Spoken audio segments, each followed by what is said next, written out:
Hello, Mark. My name is Claire, and my Chinese name is Gao Jiawei. I'm freshman, and my student number is 51.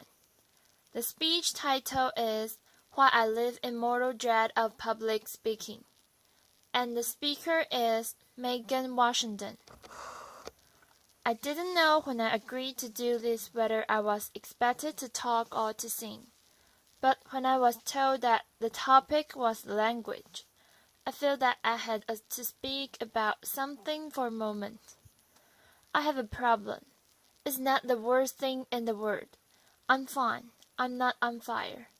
I know that other people in the world have far worse things to deal with. But for me, language and music are inextricably linked through this one thing. And the thing is that I have a stutter. It must seem curious given that I spend a lot of my life on the stage. One would assume that I'm comfortable in the public sphere and comfortable here, speaking to you guys.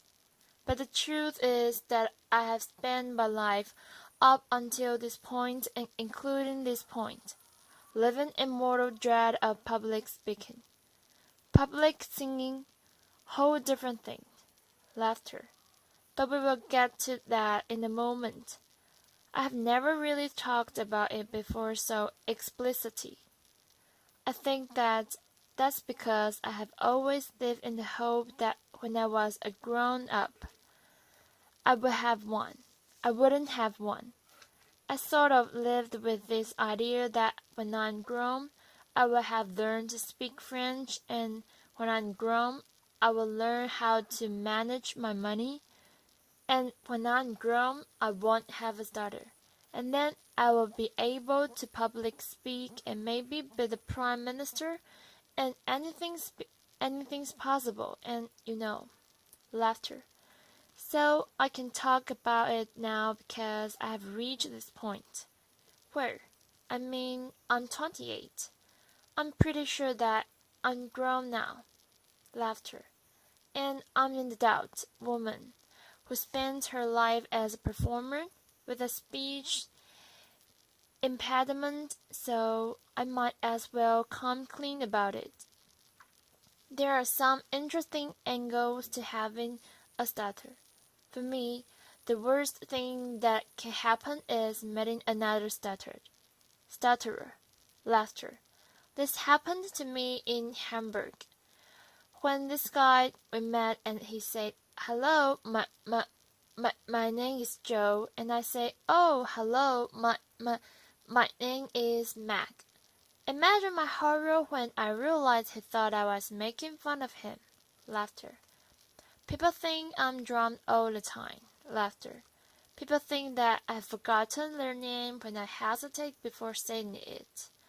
And it is a very weird thing because proper nouns are the worst. If I'm going to use the word Wednesday in the sentence, and I'm coming up to the word and I can feel that I'm going to stutter or something, I can change the word to tomorrow or the day after Tuesday or something else. It's clunky, but you can get away with it because over time I have developed this loophole method of using speech where right at the last minute you change the thing and you trick your brain. But with people's names, you can't change them. Laughter. When I was singing a lot of jazz, I worked a lot with a pianist whose name was Steve. As you can probably gather, S's and T's together or independently are my kryptonite, but I would have to introduce the band over this rolling vamp, and when I got around to Steve, I'd often find myself stuck on the and it was a bit awkward and uncomfortable, and it totally kills the vibe. So after a few instances of this, Steve happily became Steve, and we got through it that way. Laughter. I have had a lot of therapy, and a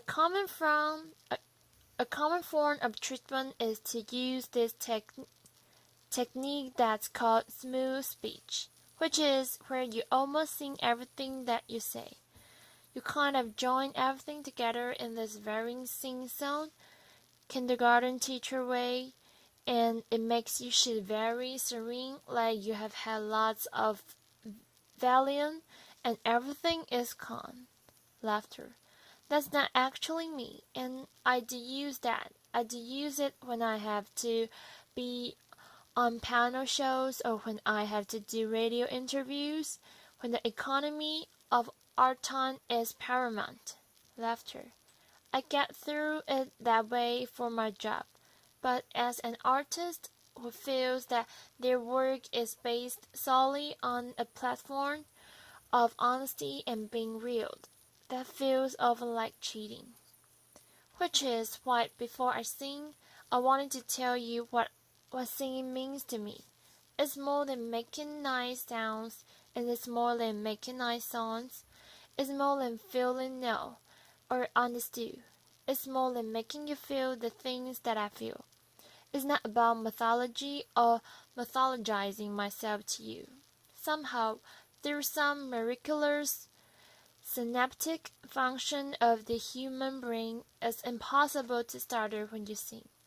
And when I was younger, there was a method of treatment that worked very well for me.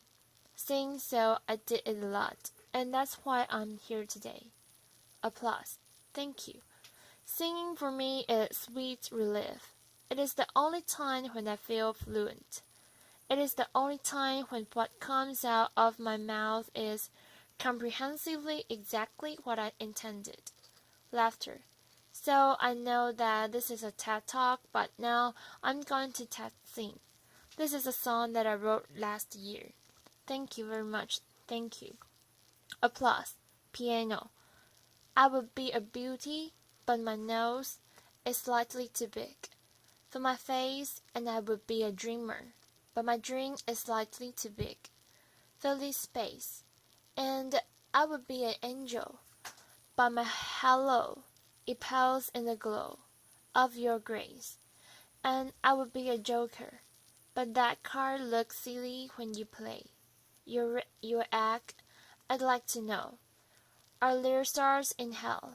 And I'd like to know if you can tell, that you make me lose everything I know, that I cannot choose to or not let go, and I'd stay forever, but my home is slightly too far from this place, and I swear I try to slow it down when I'm walking at your pace, but all I could think, idling through the cities, do I look pretty in the rain, and I don't know how someone quite so lovely makes me feel ugly, so much shame, and I'd like to know, are there stars in hell? And I'd like to know if you can tell, that you make me lose everything I know, that I cannot choose to or not let go. Thank you very much. Applause.